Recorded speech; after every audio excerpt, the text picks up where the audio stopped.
Hi food lovers, welcome back to my channel. Today we'll be making pasta and some sauce. So the first thing we're going to do is make our pasta. You're going to bring some water to a boil and add in salt and your pasta. While that is cooking, you're going to go ahead and make the sauce. So to a pan, you're going to saute your onions and add in some seasonings. I'm going to put everything I used here in the description box so that you can make yours.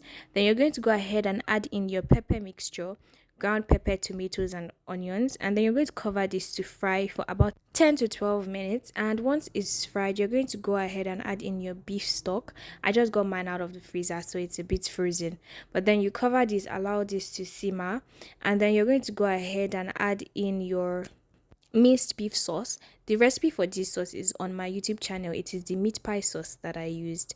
I just put this in, after which I went ahead to add in some chili peppers and then some grated carrots and some diced tomatoes.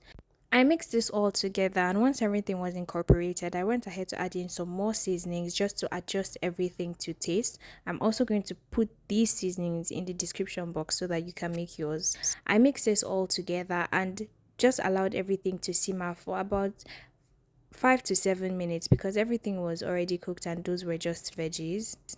My pasta was already cooked and drained, so I went ahead to serve this up. I put the pasta and the sauce, and guys, this food tasted amazing. This is one recipe I hope that you try. Thank you so much for watching. Kindly like and subscribe to my channel for more videos. Bye.